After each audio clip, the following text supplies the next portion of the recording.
everybody. Wishing everyone a very happy holiday season.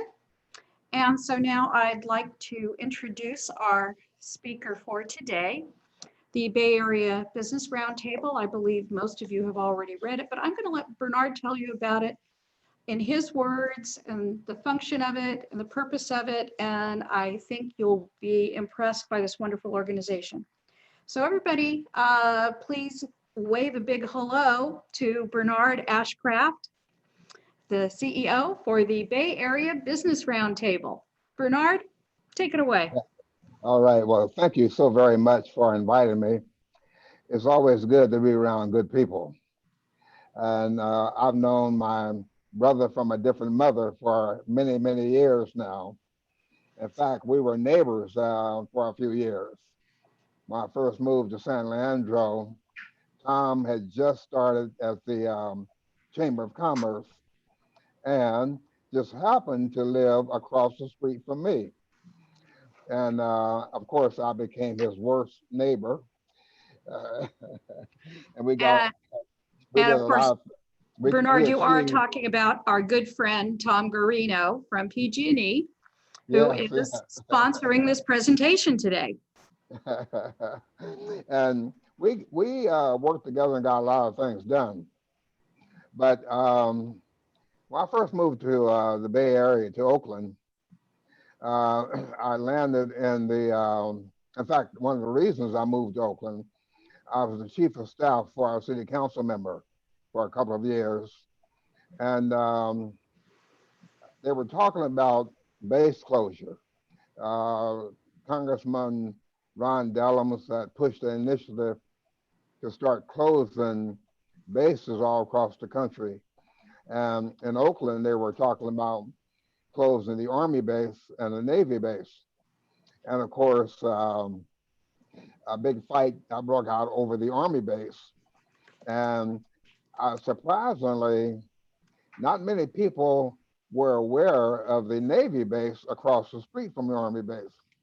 And I came up with an idea to put together a regional technical training center and put it under the umbrella of the Bay Area Business Roundtable. And so we started looking at how we could work in collaboration with industry, government, community, and education.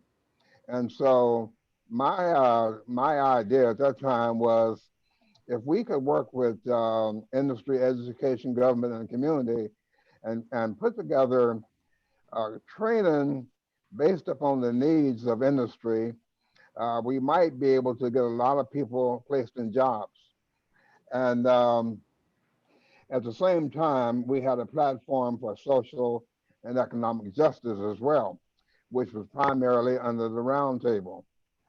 And so I went to the Million Man March in 1995. I stayed for a few days after that to meet with Congressman Dellums about getting property on the Navy base. I'd already met with his staff a couple of times in Oakland, and we were not making a lot of progress. And he asked me, had I met with the port director? I had not, but I had met with 2 or 3 port officials. And so he told me, he called me at the hotel and said, when you return to Oakland, you will have a meeting with the port director. So I met with the port director with the understanding that they had approached the congressman member about having the harbor dredged so they could get more container ships in and larger container ships. And so when we had our conversation about what I was seeking to do, the port director thought it was a good idea because the property, once the Navy base was going to close, would revert back to the Port of Oakland. And so, of course, we had no money, and we formed a 50c3 under the training center as well as the roundtable. And I went to the county of Alameda seeking funds, and I met with the assistant director of Alameda Social Services, Mario Solis. and pitched the idea to him. And I told him about our plans to collaborate with industry and provide technical training to get more jobs and better salaries. So he started me off with a $50,000 grant. And of course, that was enough. It's never enough. Um, but we went to AT&T, was the first industry that we approached. And we talked about what their needs are and how we could assist them. And we talked about a field service technician program. And I was told that you have to take an exam to get a job with AT&T, and 80% of the people who take that exam fail. And I thought that must be one hell of a test. And so we went and met with the Employee Association because I was looking for volunteers to help with the training. And several people agreed that they would like to work with us in the evenings after work. And so we put together a training program, and we tried to fashion it after what we thought some of the needs of AT&T were. Well, at the end of the training, we had 15 people, and we chose 15 people from Alameda County Welfare Department. And most of the class was women. And so when we finished, they went down to take the test, and we were not too happy with the results. 40% of our trainees passed exam, but I thought that's not a good score. I'm old school. We have to have at least 70% or more. And so we had an emergency meeting with a couple of staff people from AT&T, and we completely restructured the training format. I sent a letter to the attorneys of AT&T seeking information that they give. Of course, we couldn't get the direct information because that's proprietary. So what we did, we talked about the categories of training and the categories that they needed to have knowledge in. So when we restructured the training program, we had 5 back-to-back training programs, 100% passing. And we became the darlings of AT&T. And we kept the training up, but we wanted to bump it up another notch. So we went to Corrala College District, and I met with the president of Laney. And I said, we would like to work with you to have some of your students work with us on this specialized training, but also to take an industrial classroom and turn it into a training center. So with the help of AT&T and Comcast called us and wanted to get on board, we completely restructured a classroom at Laney College. And we worked out an agreement where our students would get college credit for the training. They would get an approved certificate from us. And we, for 10 years, had a very, very successful training program for field service technicians. And we decided to expand that at that particular time. And because I have a background in biotechnology research from UC San Diego, I approached Novartis about training people for biotechnology technician jobs. And they didn't seem to be too interested initially. But one of the HR officers is from Oakland. And in about my third meeting, she walked me out to the parking lot and said, I understand what you're trying to do, and I'm going to see if I can make this happen. And so I did my research, having a background in biotechnology. I made an inquiry with the federal government about how much money Novartis was getting from the federal government and what type of programs they were expected to engage in within communities. Well, come to find out that Novartis was not doing well with community. They were not hiring people of color, and they had some challenges with their reports to the federal government. So that's when I stepped in and said, I think we can improve upon this. And they asked me to develop a training outline, a training plan. And with my background in biotech, I did just that. When I took it back to them to present it, they were pleasantly shocked at the type of a program I was proposing and wanted to know where I got my information and how did I know that much about biotechnology because I had not revealed my background in biotech. And they looked at, it was a 20-point program, and the only question they had was, well, do you also teach soft skills?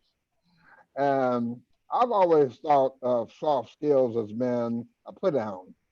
I've always looked at people wanting to know if folks know how to interview, some of the things that you need to do once you get employed and so forth. So we changed the name to employment integrity skills. We didn't use the term soft skills, and that was a part of the program. And so after they became enlightened, I went back to Laney College to the biology department, chemistry department, and talked about using their classroom. Now, remember, all these classes were held at night, and I started working more closely with Alameda County Social Services, where we received a much larger grant. And we came up with a plan to have no less than 15 students in every class. And they would enroll in Laney College, biology and math and chemistry.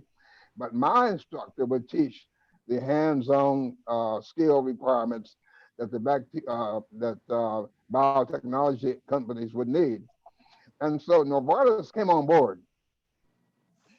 They would come to the classroom at night to talk to the students, and we had more than 150 students to work in biotechnology, working with Novartis, Bayer, um, Genentech, several biotech companies.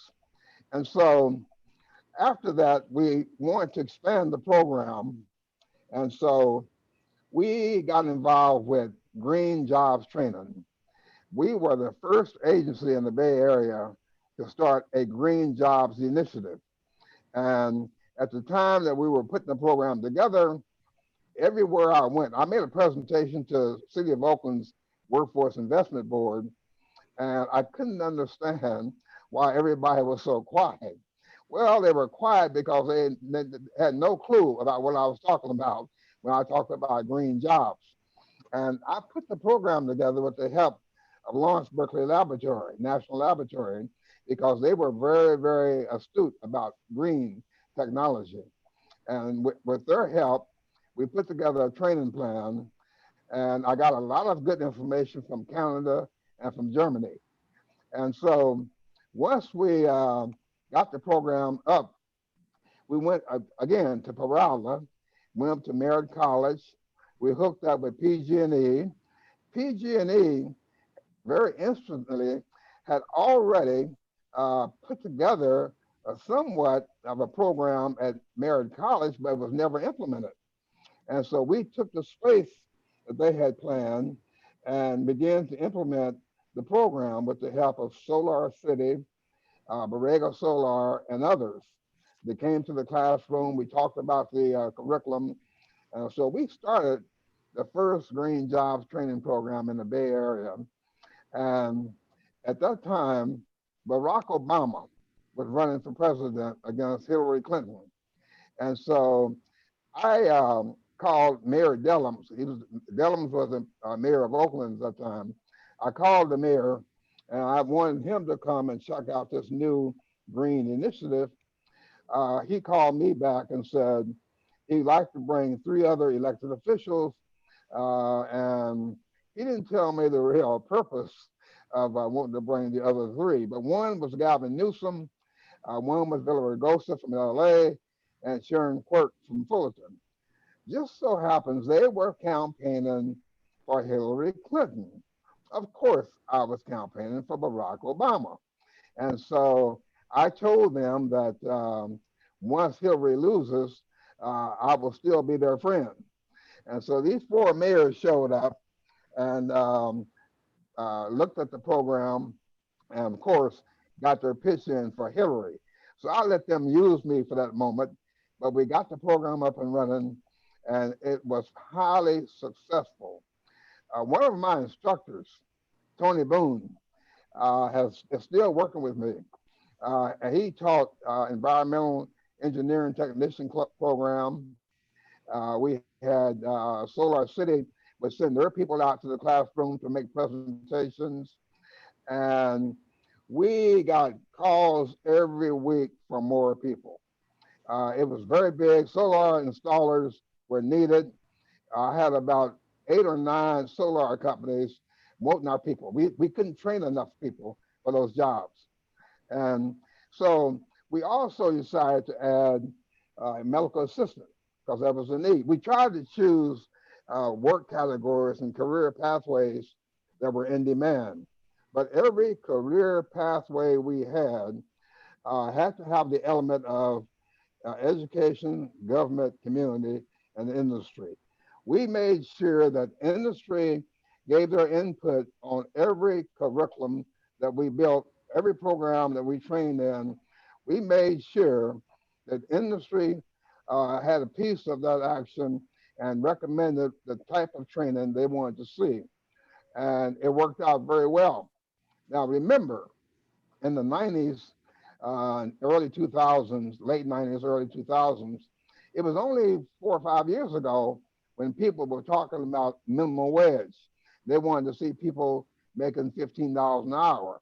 Well, guess what? Our average wage from our trainees was a little more than $19.50 an hour. And we trained more than 2,600 people, and everybody who wanted a job got a job. And so we can continue that tradition. Right now, I received a call about 6 months ago from a company in San Francisco called iRhythm.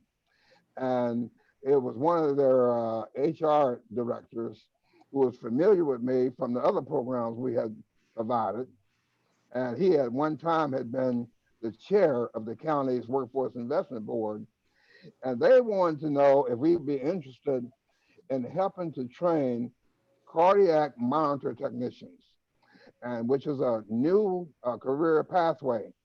So once again, we hooked up and got an agreement with iRhythm, and we got it in writing. And I went to the Alameda County Health Pipeline people and Laney College, my friend Jim Huzzy from the state apprenticeship board. We all came together, and over about a 2 or 3 month period, we put together a project for training cardiac monitor technicians. That program will launch in San Leandro in January. And that's a program that you will get 2 certificates from.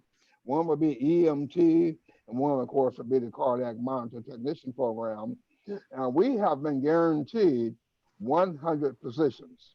And so we look forward to getting that initiative off the ground. Well, moving over to the other area of the Bay Area Business Roundtable, social and economic justice. We have been heavily involved in social and economic justice issues. I ran a civil rights organization in San Diego for many years. And when I came up here, I saw the need. But interesting enough, when I moved to San Leandro, and Tom, you might remember this, the mayor was Ellen Corbett. And my first meeting, I moved in November of 1995. And in December of 95, I met with Ellen Corbett and talked about the history of San Leandro. San Leandro has always been known as one of the most racist cities in America. I already had the information. I knew about San Leandro when I lived in San Diego.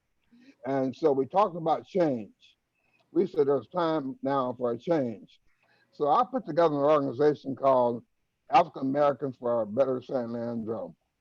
That organization, as a result of that organization, we got San Leandro's first African American city council member and the first school board member. And with Tom's help, we decided to take it another step further. With Tom, was able to put together three other uh, business councils. So we came up with African American Business Council, Asian American Business Council, Hispanic Business Council. And those councils are still active to this day. As a matter of fact, this past year, the Asian American Business Council director received an award for community service. And so uh, when you work together and work in collaboration with other people and other groups, you can have a positive outcome. Well, we didn't stop there. We decided to look at other issues that would make would break some of the barriers. So we requested from the city council to pass a resolution to quit using the term minority. And of course, that drew a lot of press.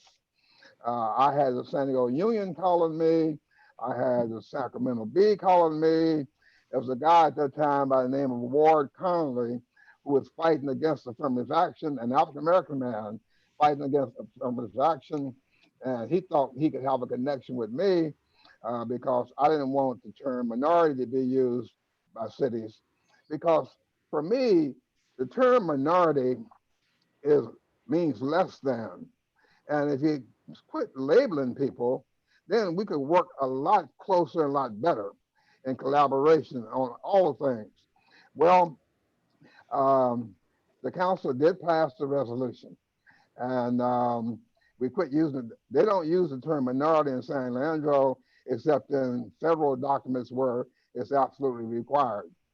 And in addition to that, most recently, I drew up a petition and approached the city council to pass a resolution naming and condemning the Ku Klux Klan.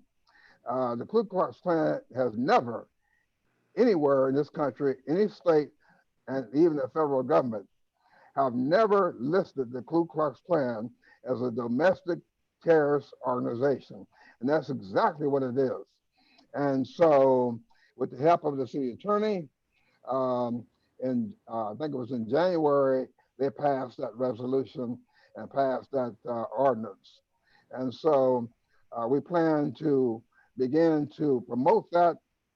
We don't want to just have them to pass that ordinance and then put it in a file drawer. We want to encourage cities across the country to do the same thing. And of course, with this guy we have in Washington now in the White House, he has brought out the most vicious racist element of our country.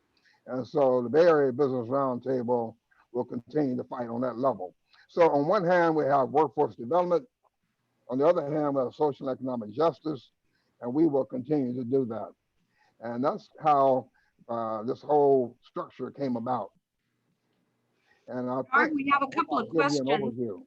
Yeah, we've got a couple of questions that have come in.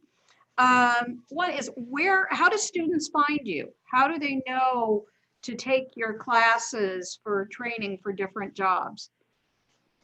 How do we know to take them? Now, how do they find you to even apply? Oh, they just we have a website, Bay Area Business Roundtable.org, but they can always call and we will assist them. We don't do as much training now. We do specialty training. That's why we're doing the cardiac monitor technician training. And what we try to do is take a look at and keep on top of those categories, pathways that are in demand. This pandemic is really changing the workforce. Automation is the next big thing. Automation technology, customer service, logistics, those type of jobs are now at our doorsteps, and they will be the big thing going forward in the 21st century. And so what we try to do is just look at the trends and work with the industry to see what their needs are and try to see if we can fulfill them.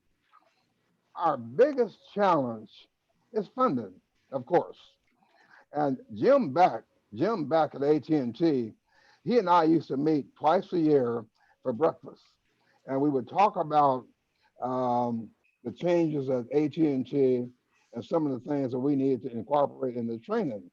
And one morning, I told Jim about our effort because they would always give us a grant, a small grant.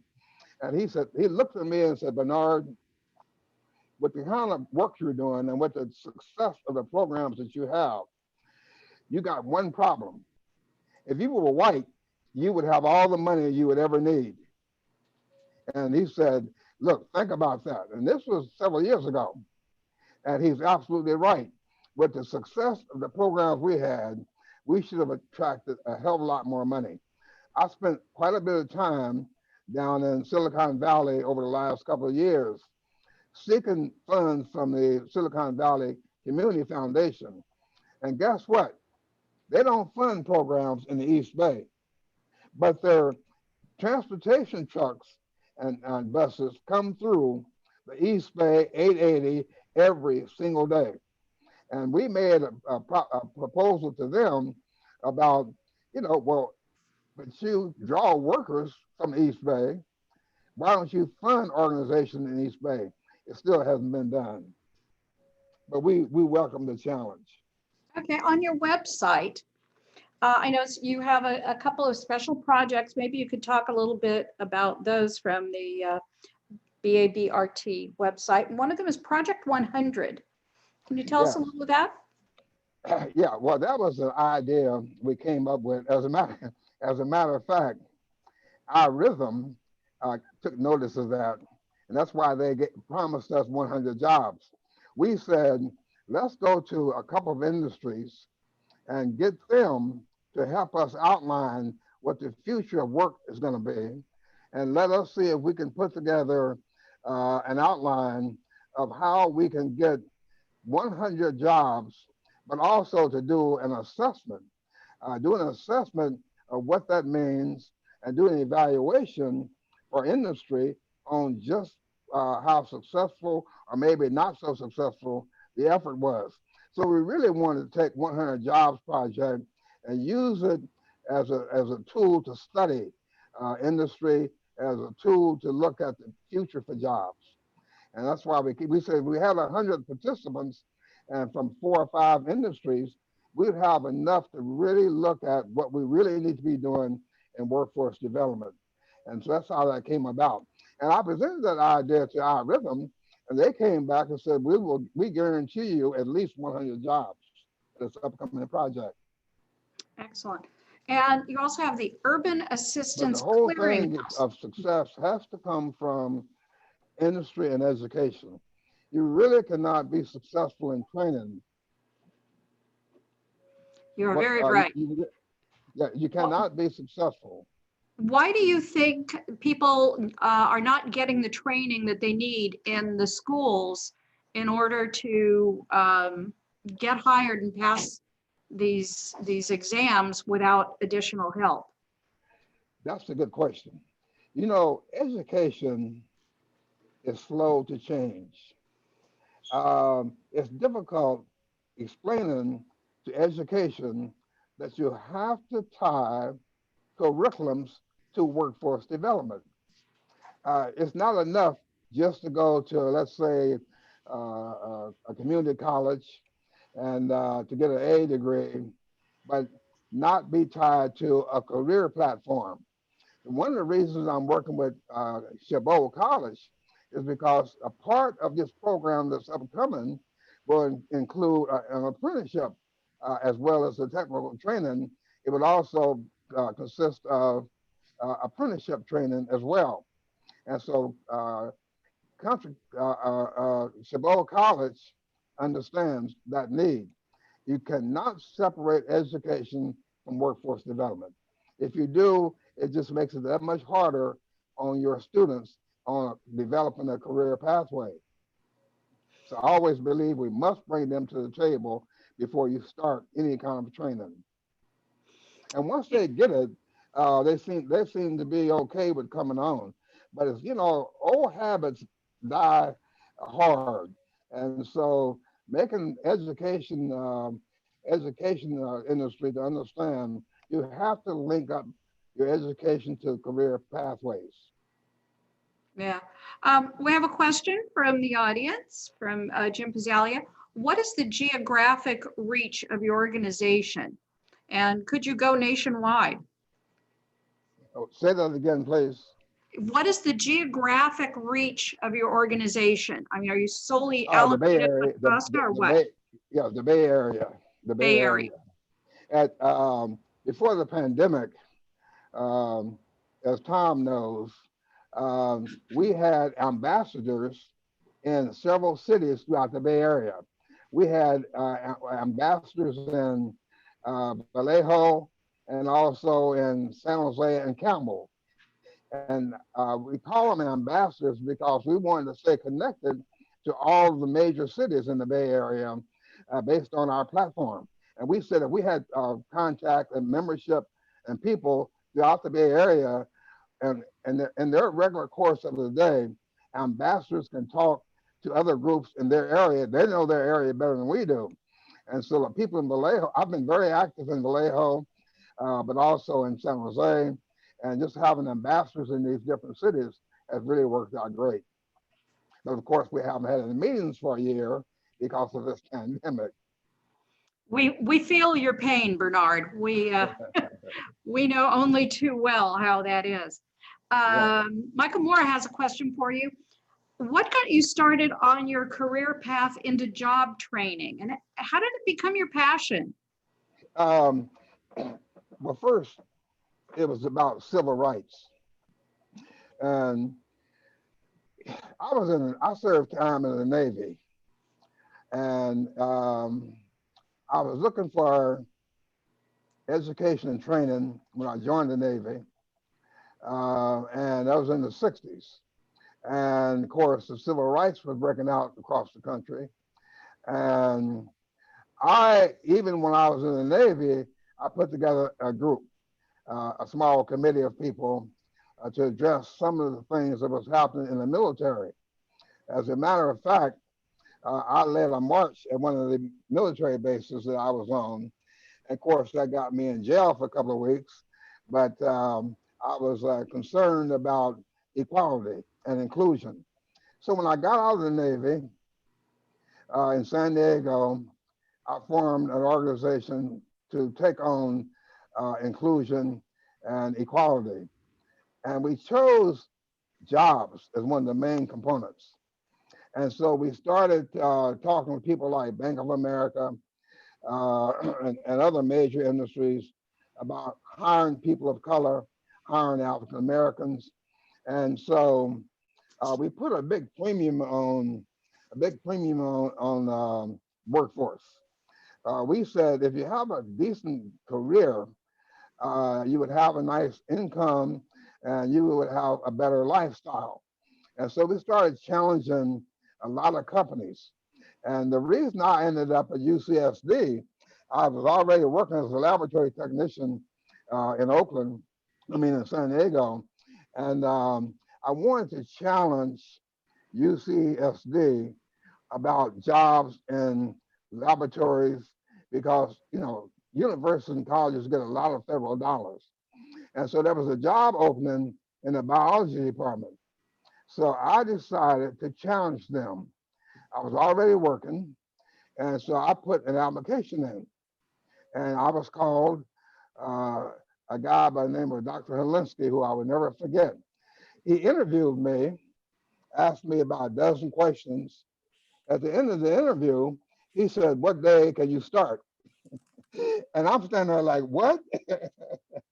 And I decided, yeah, I'll take the job because I wanted to take some courses at UCSD anyway. And I found out that I could work and also go to school at UCSD. And at that particular time, Angela Davis was working on her doctorate under Dr. Herbert Marcuse. And I met her and her sister Sonia Davis, just happened to be enrolled at UCSD also. And so her sister, Fania, joined my organization. And I kept pushing forward on workforce development. That became a big passion of mine because I think a good, well-paying career is the answer to a lot of poverty problems. You can buy a house, you can live well, and so forth. So that became my passion. And there's nothing like when you put somebody in a job and they call you up and to say, I got the job, thank you. There's no other feeling on earth like that. Yeah. We still have a couple of questions here before we end up wrapping up. We're getting close to our time. The first is, what do you think about bringing back vocational education to the K-12 educational system? I think that's a great idea. Um, I don't know why they have not increased that effort even now. You can start apprenticeship programs in high school. Um, you, at one time in America, you had vocational training in schools. With this new 21st century high-tech movement, it would make sense to have technology training in the school districts. It most definitely should be done. Absolutely. I definitely would endorse that. And Thank you you. know, every time we went to one of the colleges to talk about training and collaboration, it was always difficult to get educators to think outside the box. They spent their careers on just education, your degree, and that's it. And you'd be surprised the number of teachers who are very uncomfortable talking to industry officials. And so we tried to bridge that gap. Excellent. Yeah. I don't get why vocational training isn't offered either. That's maybe something that we can all collaborate on for the future. Jim Pizzalia is asking, how do your students pay for their job training that you provide? Well, we tend to choose those who are unemployed or underemployed, and almost all of our classes are in the evening. So that if a person is already working, who's underemployed, but also we work closely with social service agencies, people who are receiving aid. We try to make them a top priority. Do you charge for your training classes, or do you try to get In fact, other agencies to the sponsor? upcoming cardiac monitoring training program, we're already getting people from, I think, Vallejo, Martinez, and other places. Yeah, where's the money coming from though when you offer the training? Do the students pay themselves, or do you get other programs to pay for them? Oop, I think we have a freeze. Oh, there you are. No, we don't charge a fee. Nice. Okay, I think we're having a few problems on Bernard's end, and we're close to the end of our time anyway. I'm hoping, Bernard, you can still hear this, and I'm sorry that you got cut off. I want to thank PG&E for their sponsorship today. And Bernard, thank you for spending your lunch hour with us and letting us know all about the Bay Area Roundtable. And as he's mentioned, you can find more information and contact him through www.babrt.org.